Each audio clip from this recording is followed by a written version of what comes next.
Jungkook তার রুমে বেডে হেলান দিয়ে বসে আছে, জ্বরে একদম কাবু হয়ে গেছে।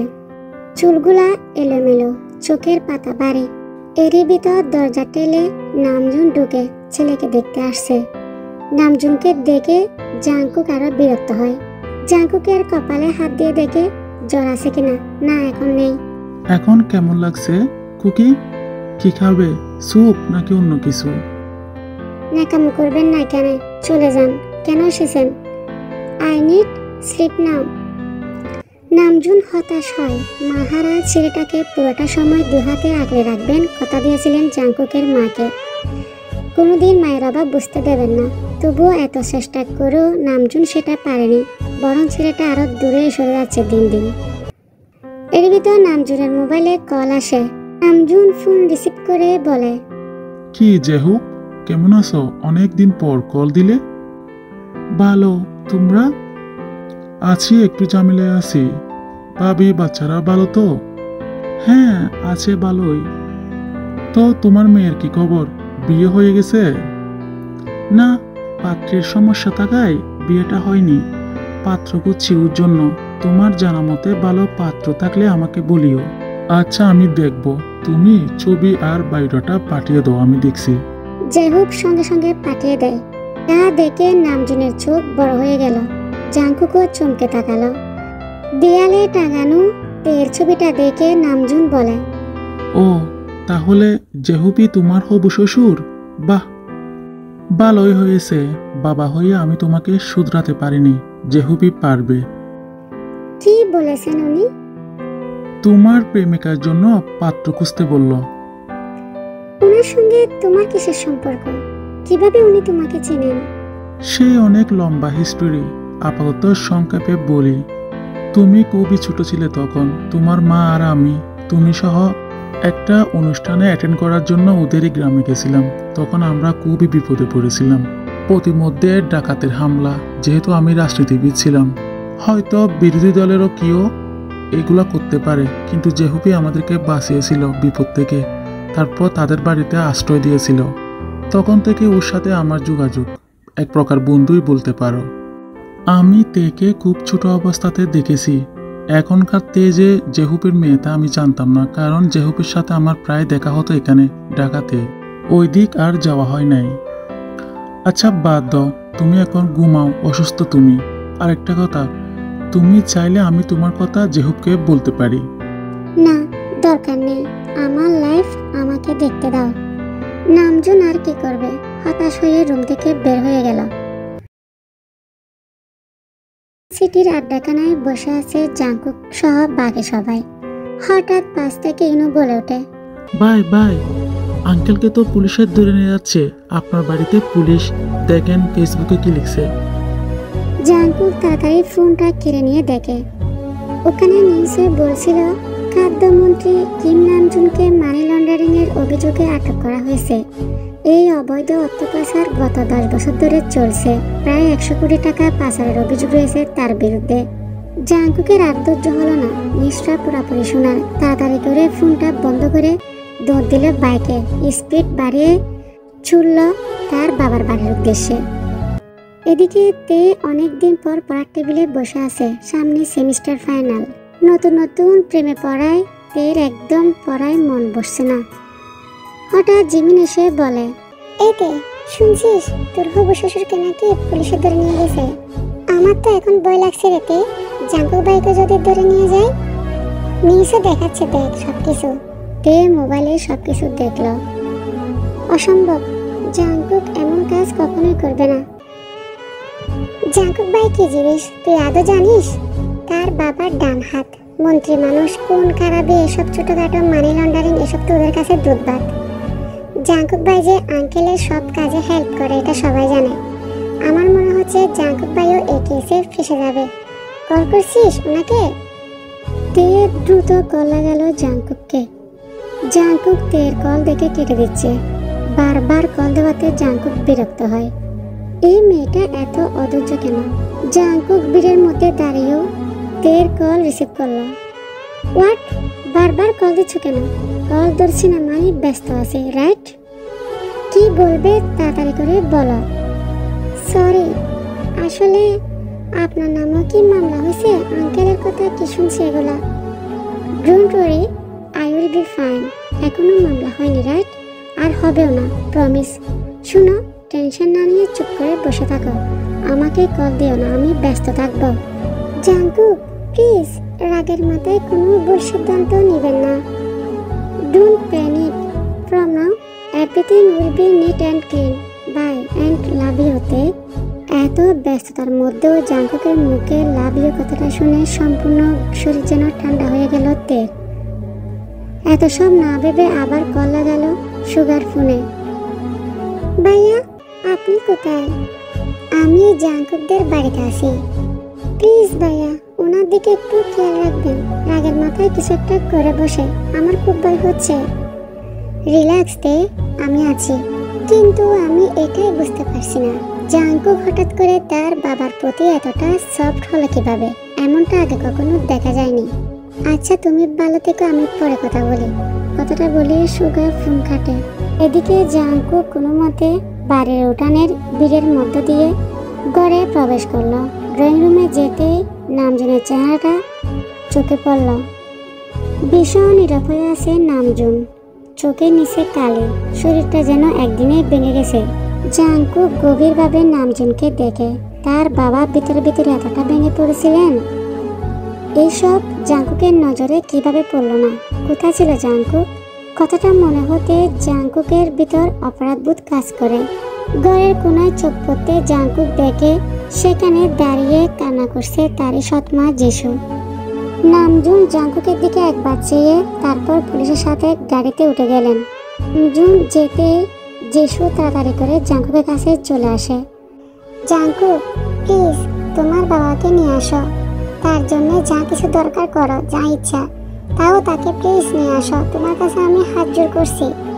আমার চেনা জানা ভালো লয়ার আছে, তুমি বললে আমি যোগাযোগ করতে পারি। যিশুর কথায় জাঙ্কুকের অস্বস্তি হলো।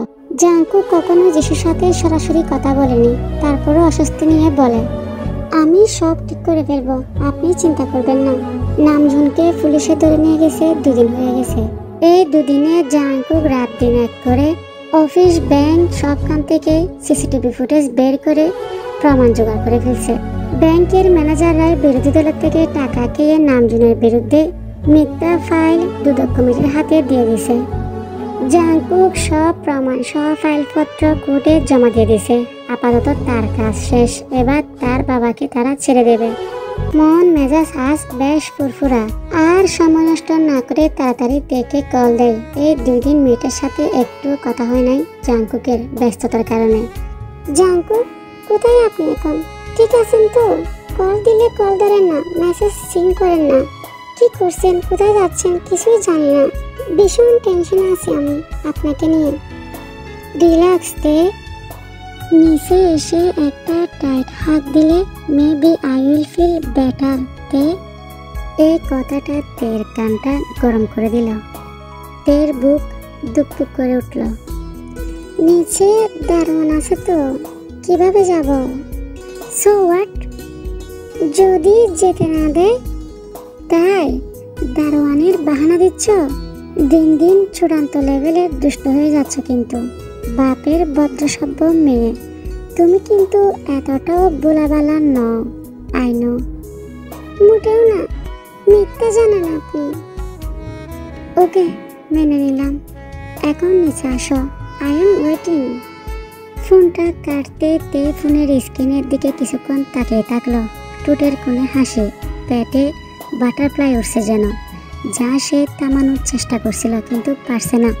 লজ্জায় 2 হাতে মুখ ডেকে নিল। ইস, প্রেমে পড়া কতটা সুন্দর এক অনুভূতি। আয়নার সামনে এসে তে হালকা শ্বাসল। চোখে মুখে খুশি যেন উপচে পড়ছে।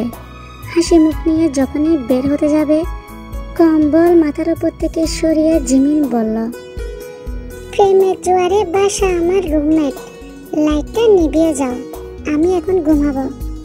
তে লজ্জা পাওয়া বন্ধ করে একটু স্বাভাবিক হয়ে লাইট নিভিয়ে বাইরে চলে গেল। দারোয়ানের কাছে যেতে দারোয়ান নিঃসংকোচে গেটটা খুলে দেয়।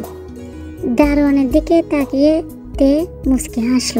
যা বোঝার বুঝে গেল, প্রেম করার জন্য মন্ত্রীর ছেলে আজকাল ঘুষ দেওয়া নেওয়া করছে যেখানে সেখানে।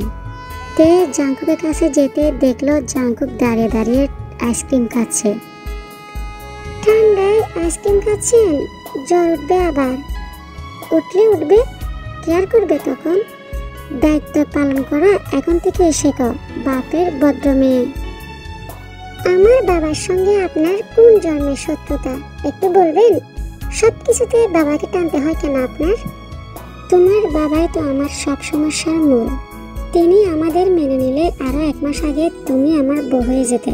তারপর এই 1 মাস আমরা একই রুম শেয়ার করতাম, একই টাওয়াল, একই বারান্দা, এন্ড অবভিয়াসলি একই হুডি, এন্ড ফাইনালি একই বেড। হয়েছে হয়েছে, এবার থামুন, বুঝেছি আমি। জাঙ্কুক একটু হাসি দিয়ে তেকে একটা আইসক্রিম ধরিয়ে দেয়। পাশাপাশি দুজনে হাসছে অন্ধকার রাস্তায়। তের যখন আইসক্রিমটা অর্ধেক খাওয়া শেষ, তখনই জাঙ্কুক হুট করে তের থেকে আইসক্রিমটা কেড়ে নিয়ে খেতে শুরু করে। তে অবাক হয়ে তাকিয়ে থাকে। এভাবে তাকিয়ে থাকার কিছু নাই, তোমার আইসক্রিমের ফ্লেভারটা কিন্তু জোস। একটা লিপস্টিক স্মেলও পাচ্ছি। কথাটা বলে জাঙ্কুক করে হেসে ওঠে। তে লজ্জায় আর তাকালো না জাঙ্কুকের দিকে।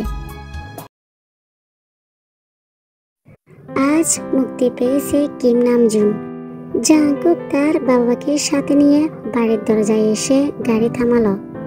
বাপ ছেলে একসাথে ড্রয়িং রুমে ঢুকতে যিশু দৌড়ে গিয়ে নামজুনকে জড়িয়ে ধরল। হাউমাউ করে কেঁদে উঠল। নামজুনেরও ইচ্ছা করছিল যিশুকে বুকের ভিতর শক্ত করে চেপে ধরতে, কিন্তু তা করল না। ওখানে যে জাঙ্কুক আছে, জাঙ্কুকের দিকে একটু করে তাকিয়ে যিশুর মাথায় হাত রাখল। জাঙ্কুক বুঝতে পেরে সিঁড়ি দিয়ে তার রুমে চলে গেল। নামজুন এবার যিশুকে শক্ত করে জড়িয়ে ধরল। থামো, মানুষ আছে বাসায়, কি ভাববে ওরা তুমি এভাবে কান্না করলে? আমি চাইনি আমার জীবনটা এভাবে হোক। আমি চাইনি আপনি আমার সংসারের থেকেও না থাকুন। আপনি আপনার ছেলেকে ভালোবাসেন, আমি মানি সেটা, বিশ্বাস করুন। আমি অমন সিনেমার মতো সৎ মা কোনোদিনও হতে চাইনি, কিন্তু আমি কি মানুষ নই? আমার কি ইচ্ছা হয় না একটা স্বাভাবিক দাম্পত্য জীবনের? মাঝে মাঝে খুবই আফসোস হয়, কেন আমি আপনার আগের বউ হলাম না? কেন আপনি শুরুতে আমাকে বিয়ে করলেন না? কেন নামজুন? যিশু, এত অধৈর্য হইও না, তোমাকে আমি এ বাড়িতে আনবো, কটা দিন অপেক্ষা করো। জাঙ্কুক হয়তো একদিন আমাকে বুঝবে, সেদিন আর বেশি দূরে নাই। জাঙ্কুক রুমে গিয়ে ফ্রেশ হয়ে বিছানায় শুয়ে পড়ল। তের কথা মনে পড়ছে। লাস্ট ওই রাতে দেখা করার পর মাঝখান দিয়ে 2 দিন চলে গেল। নামজুনকে ছাড়ানোর জন্য কেস নিয়ে সবকিছু ঠিকঠাক করতে তের খবর আর নেওয়া হলো না। তাড়াতাড়ি করে কল দিল তের নাম্বারে। একই বারবার কল দেওয়ার পরও কেন ফোন রিসিভ হচ্ছে না? জাঙ্কুক বিরক্ত হলো। এই মেয়ে ফোন ছেড়ে কোথায় গেল? আবার ট্রাই করলো। এবার ফোনটা রিসিভ হলো। তে কোথায় তুমি? এতবার কল দেওয়ার পরও রিসিভ করছো না কেন? টেনশন হচ্ছে তো। ভাইয়া, এটা আমি, আফু না। আফু বসে বসে কান্না করছে। আগামীকাল আফুর আদ্য। আদ্য? কিসের আদ্য? আফুর বিয়ে ঠিক হয়ে গেছে, কালকে আদ্য হবে। আব্বু জোর করে আফুকে বিয়ে দিয়ে দিচ্ছে। ভাইয়া, কি বলছো তুমি এসব? ও বাড়ি গেছে কখন? ওর সাথে তো আমার পরশু কথা হয়েছে, তখন তো কিছু বলে নাই। কিছুক্ষণ চুপ থেকে জাঙ্কুক বুঝতে পারে, ওহ গড, পরশু কথা হয়েছে। গতকালকে তো তে অনেকগুলা কল দিয়েছিল আমাকে। মামলার কাজে এতটাই ব্যস্ত ছিলাম, কল রিসিভ করতে পারি নাই। শিট, আমি এক্ষুনি আসতেছি। তুমি তোমার আফুকে একা রেখে কোথাও যাবে না। যা কিছু হয়ে যাক, আমি সব ঠিক করে দেব, ওকে বেবি? জাঙ্কুক তাড়াতাড়ি ফোনটা রেখে 1 মুহূর্ত সময় নষ্ট না করে দরজা খুলে নিচে নেমে এলো। জাঙ্কুককে নিচে এসে এভাবে হাঁপাতে দেখে টিভির সাউন্ড কমিয়ে দিয়ে নামজুন জিজ্ঞেস করে, কি ব্যাপার, কি হয়েছে তোমার? এভাবে তুমি হাঁপাচ্ছ কেন? তুমি এখানে দেশের নিউজ দেখছো, আর ওইদিকে আমার দিন দুনিয়া সব বেশি যাচ্ছে। খবর আছে তোমার? এক্ষুনি, আমি জাস্ট এক্ষুনি তের বাড়ি যাব। তুমি আমার সঙ্গে যাবে আর বিয়ের কথা ফাইনাল করবে। Is that clear? আমি গেলে সব সমাধান হয়ে যাবে? তুমি যা ইচ্ছা করো, কিভাবে মানাবে it's all up to you. আমি তোমাকে জেল থেকে বের হতে হেল্প করেছি, এখন আমার হেল্প করো। আই নিড তে অ্যাজ মাই ওয়াইফ। নামজুন বরাবরের মতোই হতাশ। পাশে যিশু ও জাংকুকের এমন বেফাস কথায় লজ্জায় ওখানে আর এক মুহূর্ত দাঁড়ায় না, সোজা কিচেনের দিকে চলে গেছে। কবে যেতে চাও? কাল যাই? আজ তো মাত্রই এলাম। নো নেভার, আমি এক্ষুনি যাব। যে কাপড় আছে ওই কাপড়েই চলো। আমি ড্রাইভারকে বলে দিচ্ছি, একসঙ্গেই যাব।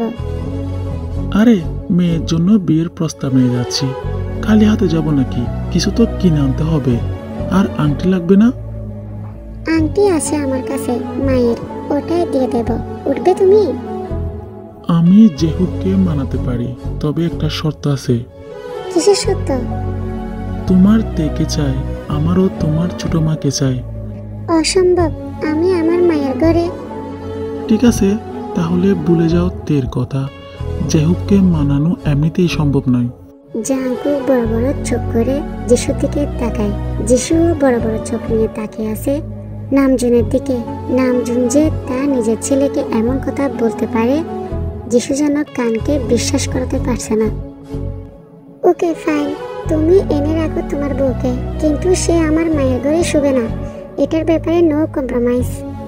নামজুন এবার হাসি মুখে যিশুকে বলে, যাও, শাড়ি পরে নাও, ছেলের জন্য মেয়ে দেখে আসি।